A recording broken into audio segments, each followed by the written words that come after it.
The strange behavior of the colony of New Huron was usually quiet at night. The air smelled faintly of metal and dust, the kind of smell that never left a mining world. Ryan, a human mechanic, was used to the silence. He liked it that way. After working all day fixing cargo haulers and repair drones, he would walk through the dim streets, nodding to the few people still awake. But for the last week, something had been different. Single quotes, Rena, she wasn't like the other colonists. She wasn't even human. She belonged to a wolf-like alien species called the Verethital, strong, with fur that shimmered silver under the lights and eyes like molten amber. Usually, she was confident, even playful. She liked teasing Ryan when he got too serious. But now, she was avoiding him. At first, he thought maybe she was just busy. The Verethi had their own work in the colony, and she sometimes helped load heavy ore shipments. But Ryan started noticing small, strange things. She no longer stopped by his workshop to ask for tools. She didn't share meals with him in the mess hall, and when he did see her, she kept her head low, her tail stiff, and her ears pinned back like she was hiding something. One evening, Ryan spotted her across the market square. She was carrying a small crate, moving quickly, almost like she didn't want anyone to see her. He called out, "Karina." She froze for a second, then kept walking. Ryan frowned. That wasn't like her. The next night, it got stranger. Ryan was closing up his workshop when he heard faint footsteps outside. He stepped into the alley and saw Karina standing there, half hidden in the shadows. Her silver fur caught the dim glow of a street lamp, but her face was tense. She was whispering something under her breath, words too quiet for him to hear. "Karina?" he asked softly. She jumped, her amber eyes wide. I was just passing by," she said quickly, turning away. Before he could ask more, she was gone, her long stride carrying her out of sight. Ryan stood there for a moment, uneasy. This wasn't just shyness. This was fear. On the third night, she didn't come near his workshop at all, but he saw her in the supply depot, talking quietly to one of the human clerks. She kept glancing over her shoulder, as if checking for more. When she caught Ryan watching, her eyes went wide again, and she quickly left. By the time Ryan finished his shift that day, he had decided something was definitely wrong. That night, the knock came. It was soft at first, almost hesitant. Ryan opened the door to find Karina standing there in the cold. Her fur was ruffled, and her breathing was uneven. She looked like she had been running. "Ryan," she said quietly. "Can I come in?" He stepped aside, and she slipped in too. The room, glancing out into the street before the door closed. Ryan crossed his arms. "You've been avoiding me for a week. What's going on?" Karina didn't answer right away. She paced the room, her claws clicking lightly on the floor. Her tail twitched nervously. "I didn't know how to tell you," she finally said, her voice low. Ryan's chest tightened. "Tell me what?" She stopped pacing and faced him. Her ears lowered, her gaze dropping to the floor. "It's about you and me." Ryan blinked. "Okay." She took a deep breath. "I'm pregnant." Ryan stared at her. The word didn't make sense at first. Pregnant? He opened his mouth, but no sound came out. Then she looked up, her amber eyes shining. In the dim light, "With your puppies." The room felt suddenly smaller, the air heavier. Ryan's mind raced. That wasn't possible. Humans and Verethi. It just didn't happen. It couldn't happen. And yet, the way she was looking at him, the trembling in her voice, she believed it. He finally managed to speak. "Karina, that's not..." He stopped himself. "Are you sure?" Her ears twitched, and she gave a short, bitter laugh. "Verethi. Females always know." She placed a hand on her stomach, her claws brushing the fabric of her tunic. I'm sure. Ryan felt his throat go dry. 100 questions swirled in his mind, but only one managed to escape. Why didn't you tell me sooner? Tease? Because, she said, her voice trembling, they'll take them from me. From us? Ryan frowned. Who? Her eyes darted toward the door as if she expected someone to be listening. The council. My people. They'll never allow this. They'll end it before the puppies are born. Ryan felt a cold chill run down his spine, and then she whispered, someone is already watching me. Ryan didn't move. He stood there in his small living room, the dim yellow light casting long shadows on the walls. Karina's words still hung in the air, heavy and impossible. Pregnant with your puppies. Ryan wanted to laugh it off, call it a mistake, but the way she stood there, clutching her stomach like it was the most precious thing in the galaxy. It stopped him. He swallowed hard. Karina, how is that even possible? Her eyes didn't leave his. It's not supposed to be. My people can't have children with humans. At least, that's what everyone believes. But she took a shaky breath. It happened. Ryan rubbed the back of his neck, his mind racing. And you're sure? Completely sure. Her ears lowered. A Varethi female always knows the moment it happens. It's in our blood. And Ryan. Her voice trembled. There's no mistake. They're yours. He sat down heavily on the edge of the couch. And when you said, they'll take them, Karina stepped closer, her claws clicking softly against the floor. The council believes mixed-blood children are a threat. They say it weakens our species. If they find out I'm carrying your puppies. She swallowed hard. They'll take me away. I'll never see you again, and the puppies will never be born. A cold, sharp anger rose in Ryan's chest. That's insane. They're just children. They don't care. Her voice was flat now, almost hollow.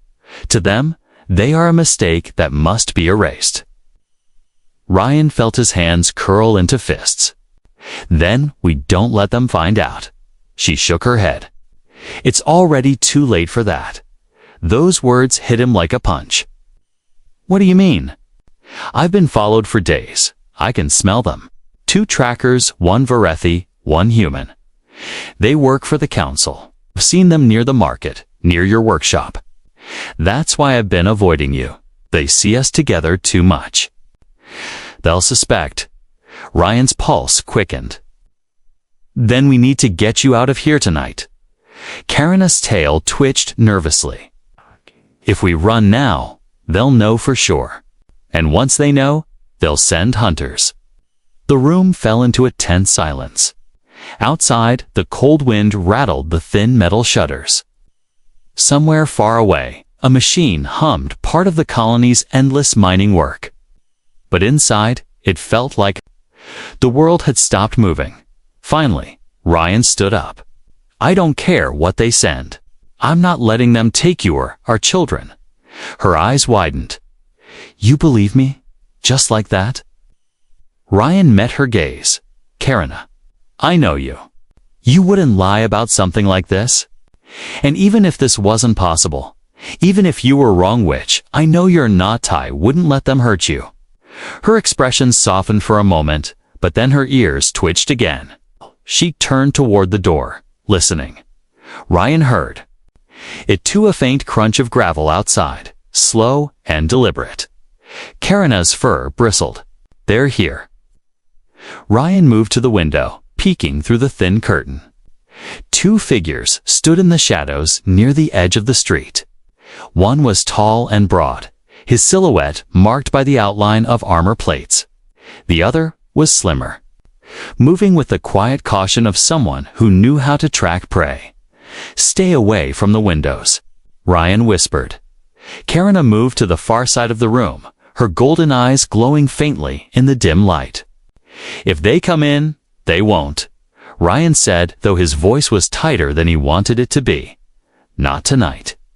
But even as he said it, one of the figures stepped forward, just enough for the light to catch the glint of metal in. His hand, a weapon. Ryan's heart thudded in his chest. He reached under the couch, pulling out a short metal rod, more a tool than a weapon, but heavy enough to hurt. Kierna took a step toward him, her claws flexing. "If it comes to it, fight not unless we have no choice," Ryan said quickly. "We need to think smart. If they see us fight, they'll report back to the council faster than a shuttle can jump to orbit." Kierna's gaze locked on his. "Then what do we do?" Ryan thought for a moment, then spoke low. "We wait until they leave. Then tomorrow, we disappear. I know a place, an old mining outpost in the asteroid belt. No scanners, no patrols. We could hide there until—" He trailed off, looking at her stomach. "Until it's safe." Her breath caught. "That's risky. It's better than staying here." The figures outside stood for another minute before slowly moving away into the darkness. Ryan let out a breath he hadn't realized he was holding. Karen crossed the room and stood beside him. Her fur brushed against his arm, warm and soft. "They won't stop," she said quietly. "I know," Ryan replied. A lie. For the first time in days, she smiled just a little. "Then maybe we have a chance." Ryan didn't say it aloud, but in his mind, he promised himself, "No one will take them from me." Ryan hardly slept that night. Every creak of the walls, every gust of wind against the metal siding made his eyes snap open. He kept checking the window, half expecting to see the two figures standing there again. Karen stayed in the corner, sitting with her knees pulled close. Her fur seemed duller than usual, her tail wrapped tightly around her. She didn't speak much, only listening for sounds outside. When the first pale light of morning touched the colony, Ryan decided they couldn't wait. "They'll be back," he said firmly. "And if they come in daylight, they won't care who sees." Karen nodded slowly. "Then we should move before the markets open. Less people to ask questions." Ryan grabbed a small pack from under his workbench. Inside, he placed a few ration bars, a water filter, and some basic tools. He hesitated, then slid in a small photo of Earth he kept tucked away just in case they never came back. They left through the back door, sticking to the narrow service alleys between buildings. The early air was cold, and the smell of ore dust clung to everything. Kierna walked close to him, her ears twitching with every sound. Twice she stopped, sniffing the air. "What is it?" Ryan whispered. "They're close," she said quietly. "One of them is Varethii, can smell his scent markers. He's trying to mask it, but it's there." Ryan felt his stomach tighten. "Then we have to move faster." They reached the edge of the cargo docks, where rows of metal containers sat waiting to be loaded onto freighters. Ryan had worked here before he knew the layout well. There was a maintenance tunnel beneath Dock 7 that led straight to the hangar bay. They slipped inside. The dim tunnel smelled of oil and rust, and the only light came from the thin beams through the floor grates above. Their footsteps echoed softly. Halfway through, Karen suddenly grabbed Ryan's arm, pulling him to the wall. Her ears shot forward. Ryan heard it, two metal boots clanging on the walkway above them, slow and heavy. A voice followed, speaking in a low growl. "She's here. I can feel it." Ryan's blood ran cold. The boots moved away, but not far. Whoever it was, they were still nearby. They hurried through the tunnel and emerged into the hangar bay. The air smelled faintly of fuel and ozone. Several small ships were parked inside, their hulls gleaming in the weak light. Ryan's eyes went to a compact cargo shuttle at the far end, the one he knew he could fly. But before they could reach it, a shadow fell across the floor from behind a stack of crates. The Varethii tracker stepped out. It was huge, taller than it. Karen, his dark fur striped with scars. His amber eyes locked onto hers instantly. "Karen," he said in a deep, rumbling voice, You've caused trouble before. But this time, you've gone too far. Ryan stepped in front of her instinctively. She's not going anywhere with you. The Varethi bared his sharp teeth. This doesn't concern you, human. It does now, Ryan shot back. The alien's gaze shifted to Karina's stomach, and his lip curled in disgust. So it's true. Karina growled low in her throat. You will not touch them. The tracker reached for the weapon at his side, but before he could draw it, Karina grabbed Ryan's arm and pulled him toward the nearest maintenance lift. They dashed inside, and Ryan slammed the button. The doors closed just as the tracker lunged forward, tears scraping the metal. The lift rattled upward, and Ryan's heart pounded in his ears. They know now, Karina said, her voice tight. They'll tell the council. Ryan clenched his jaw. Then we leave today. No more waiting. The lift opened onto the upper platform, where a few engineers were busy with repairs. Ryan led Karina toward a side exit, keeping his voice low. I have a friend who owes me a favor. He runs a supply freighter. He can get us to the asteroid belt without questions. Karina didn't argue. She just stayed close, her golden eyes scanning every shadow as they stepped out into the open air. Ryan knew one thing for sure. The danger was no longer just watching them. It was hunting them. And if they didn't move fast, they'd be caught before the day was over. The sun had barely risen when Ryan and Karina stepped out of the upper platform. The cold morning air bit at their skin and fur. The streets were still quiet. But Ryan could feel its eyes watching from somewhere unseen. Karina kept her head low, her hood pulled forward to hide her face. Her tail was wrapped tight around her leg, a clear sign of fear for her kind. They moved fast toward the western docks, where the supply freighter waited. Ryan's contact, Jace, was a man who didn't ask questions if the payment was good enough. But before they reached the dock gates, a faint metallic click echoed down the street. Ryan froze. That sound, he'd heard it before. It was the trigger mechanism of a Varethi stun rifle. Karina's ears twitched. They're here, she whispered. Ryan glanced over his shoulder. Two figures emerged from a side alley. Same pair from the night before. The human tracker wore black armor, his visor glowing red. Beside him, the massive Varethi tracker moved like a shadow, his claws tapping the ground with each step. They're blocking the way to the freighter. Ryan muttered. Karina scanned the street. Then we take another path. They turned into a narrow back lane, their footsteps quick and light. The air between the tall, rusted buildings was damp and smelled of stale fuel. Somewhere behind them, the tracker's footsteps followed steady, unhurried, as if they knew their prey couldn't escape. Faster, Ryan urged, pulling Karina forward. They darted through another alley, emerging near the loading area for the smaller cargo shuttles. A row of fuel tanks lined the wall, each one marked with hazard symbols. Ryan's mind raced. He could use them to create a distraction, but it would be risky. Karina suddenly grabbed his sleeve. Ryan left. He followed her gaze and spotted a narrow stairwell leading down to the maintenance tunnels beneath the docks. Without a word, they ran for it.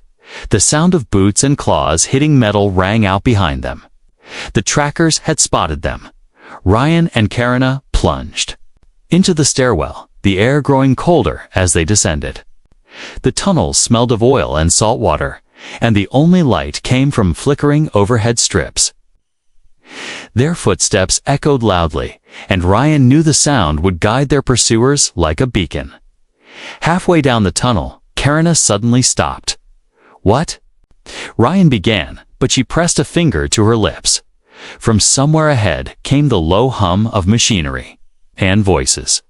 Ryan peeked around the corner and saw two dock workers repairing a power conduit. They were armed with small pistols, standard for colony workers near valuable cargo. Ryan stepped forward. "We need your help." Before he could finish, a sharp shout came from behind. "Stop!" The human tracker's voice boomed through the tunnel, bouncing off the walls. The workers froze, eyes darting between Ryan and the approaching figures. "They're after us," Ryan said quickly. "We're not criminals, please. Just block the tunnel." But the workers hesitated too long. The trackers were already closing in. The Verathi's low growl filled the narrow space. Karina's hand tightened on Ryan's arm. "Run." They pushed past the startled workers and sprinted toward the far exit. The tunnel sloped upward, leading to a small hatch that opened onto the outer dock platform. Ryan slammed the hatch open, and they spilled out into the cold air. The distant sound of ocean waves crashing against the dock pillars below. The freighter was in sight, now only 50 meters away. Jay stood at the boarding ramp, waving urgently. "Move it." But the trackers were right behind them. The human raised his rifle, a faint hum building as it powered up. Ryan didn't think he grabbed a loose cargo crate from a nearby stack and hurled it into the path of the human's shot. The stun blast struck the crate, exploding into a shower of sparks. Karina leaped forward, her long legs carrying her across the dock with inhuman speed. Ryan followed, his boots slamming against the metal walkway. The Verethi tracker roared, sprinting after them, closing the gap with terrifying speed. "Jace, close the ramp!" Ryan shouted. The freighter's engines rumbled to life. Karina reached the ramp first, her claws scraping against the metal as she pulled herself up. Ryan jumped, landing hard, just as the Verethi tracker lunged. The ramp began to rise. The tracker's claws swiped at Ryan's boot, barely missing. His amber eyes burned with fury as the gap widened. Inside the freighter, Ryan collapsed against the wall, breathing hard. Karina stood beside him, one hand on her stomach, her chest rising and falling quickly. "We're not safe yet," she said, her voice shaking. Ryan nodded grimly, looking out the small window at the shrinking dock below. But we're finally moving. And somewhere deep inside, he knew the chase wasn't over. It had only just begun. The freighter's engines roared, shaking the floor beneath Ryan's boots. The cold docks of New Huron shrank into the distance until they were nothing but specks against the gray ocean. Ryan leaned against the wall, catching his breath, but his mind didn't rest. His hands were still shaking from the chase, his heart still pounding with the memory of the Verethi tracker's claws swiping at his foot. Karina sat across from him on a metal bench bolted to the wall, her hood pulled back now. Her silver fur looked ruffled, her eyes sharp and alert, as if she expected another attack at any moment. She kept one hand protectively over her stomach. Ryan finally broke the silence. "We can't keep running like this without a plan. They'll catch us sooner or later." Karina's ears twitched. "Then what do you suggest?" Ryan glanced toward the cockpit door where Jace was piloting the freighter. "We disappear. Completely. I know a place-and old mining outpost hidden in the asteroid belt. No patrols. No scanners. It's dangerous, but it's the only spot where the Council can't track us." Karina's tail flicked once. "How dangerous?" Ryan hesitated. "It's abandoned. For a reason. The mining tunnels are unstable. And there's a lot of leftover machinery that doesn't always behave." She tilted her head. "And this is your safe place. It's safer than the tracker's claws." Ryan said flatly. Karina didn't argue with that. The cockpit door slid open and Jace stepped in. He was tall, lean, and dressed in a worn flight jacket. His eyes flicked between Ryan and Karina. "You want me to take you to the belt? It's not exactly a short trip. I'm guessing your friends back at the dock aren't just casual acquaintances." "They're not friends," Ryan said. "They're hunters. And they won't stop." Jace rubbed his jaw. If I fly you there, I'm putting myself in their sights too.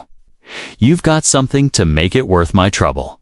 Ryan reached into his pack and pulled out a small metal case. He popped it open, revealing a set of rare titanium alloy tools worth more than most colonists made in a year. These are yours, if you get us there. Jace's eyebrows rose. All right. But once we hit the belt, you're on your own. Fair enough, Ryan said. When Jace left, Karina leaned forward. Ryan, even if we hide, this isn't over. They'll keep searching, and if they find us, they'll take surged off, looking down at her stomach. Ryan moved closer, lowering his voice. Then we make sure they never find us. We'll use the tunnels, keep the lights low, limit any signals. I can rig the comms to bounce our location so they think we're halfway across the sector. Karina's eyes softened slightly. You've thought about this before. Ryan looked away. I've had to hide before. She didn't press the question, but he could feel her watching him. Hours passed in tense silence. A freighter's hum became a constant background, the stars stretching into long streaks as they jumped into hyperspace.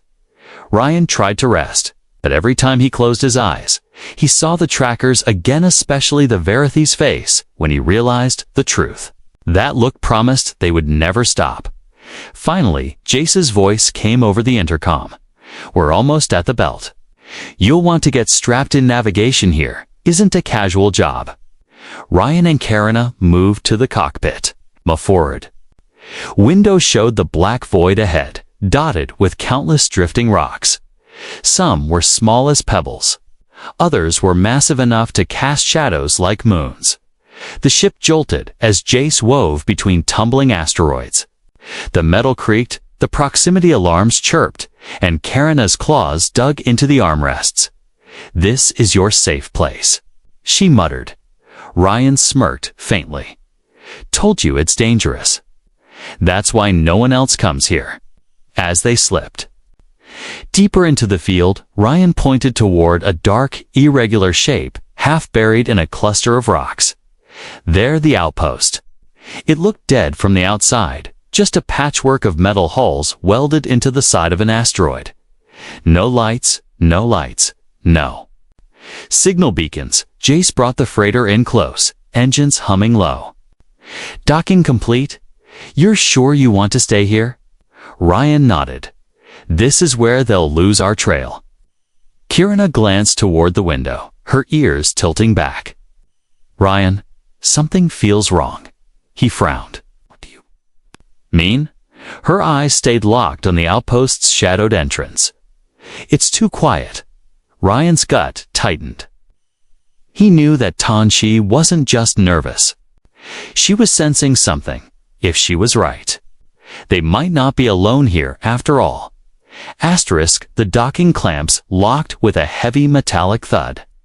Echoing through the freighter's hull, Ryan stood by the airlock, staring at the dark entrance of the asteroid.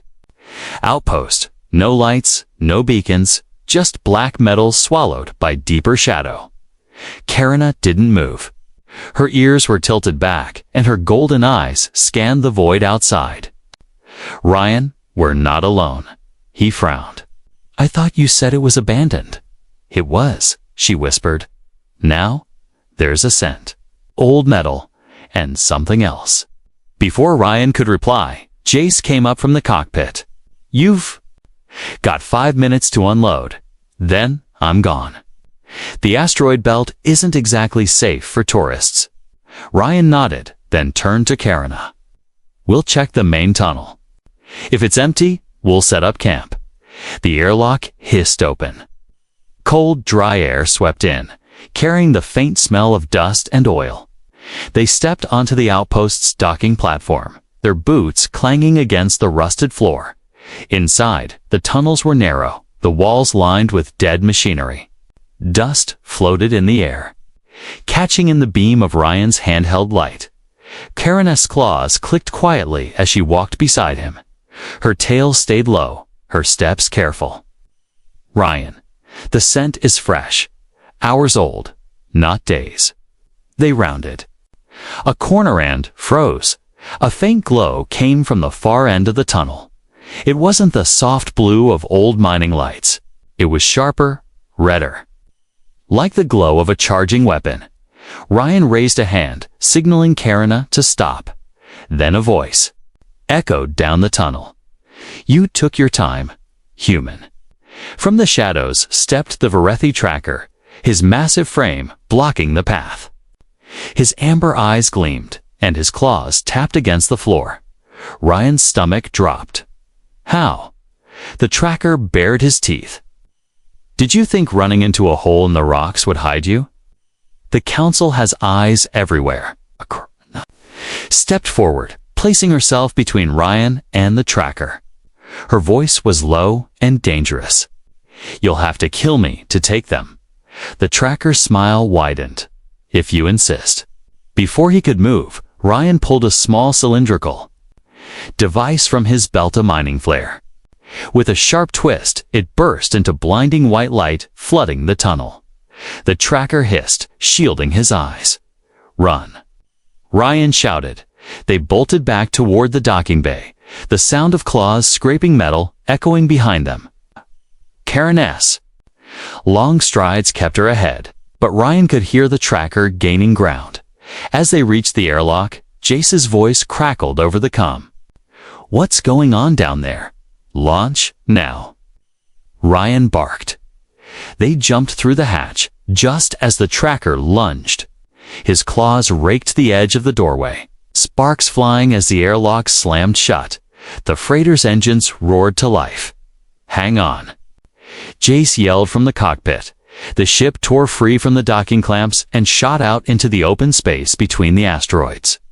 But the tracker wasn't alone. Two sleek council patrol craft detached from the shadows, engines flaring as they gave chase. "They must have been waiting for us." Ryan muttered. The freighter swerved sharply, weaving through spinning rocks the size of buildings. The proximity alarms wailed, the metal hull groaning under the strain. One of the patrol ships fired. A bolt of searing plasma tore past the freighter's nose, lighting up the cockpit. "Can we outrun them?" Karina shouted over the noise. "Not for long," Jace yelled back. "They're faster." Ryan scanned the asteroid field ahead. Then he spotted it, a narrow gap between two massive, slowly rotating rocks. "Head for that opening." Jace's eyes widened. "That's suicide. Trust me." Ryan barked. The freighter dived toward the gap. The patrol ships followed, their weapons flashing again. A blast slammed into the rear shields, making the ship shudder violently. They slipped into the gap. The walls of rock so close Ryan could have reached out and touched them. The patrol ships tried to follow, but one clipped the edge of the asteroid, spinning out of control in a burst of debris. The second pulled back, unwilling to risk the same fate. Moments later, the freighter burst out into open space. The scanners showed no sign of pursuit. Ryan slumped back in his seat, breathing hard. Karina's hand found his hair grip warm and tight. "They'll come again," she said softly. "I know," Ryan replied, staring out at the endless black. "But not today." For now, they had escaped, but Ryan knew the next time would be worse. Much worse. The asteroid belt slowly faded behind them, swallowed by the dark stretch of open space. The hum of the freighter's engines was steady now. No more violent jolts or warning alarms. Ryan sat in the co-pilot's seat, staring out at the endless black. His muscles still ached from holding on during the chase, and his ears still rang from the sound of weapons fire. But they were alive. Karina sat beside him, her golden eyes fixed on the stars. Her breathing had slowed, but her hand never moved from her stomach, as if guarding the small lives inside her. Jace leaned back from the pilot's controls. "You're clear for now. But whatever you two did, it's big enough for the council to send hunters into the belt. They don't usually risk ships there." Ryan didn't look away from the stars. "Yeah, it's big." Karina turned to To Jace, "You've done enough. Drop us at the nearest independent station and you'll be safe from their trouble." Jace gave her a half smile. "Safe is boring. But I'll take the payment and count my blessings." He stood, leaving them alone in the cockpit.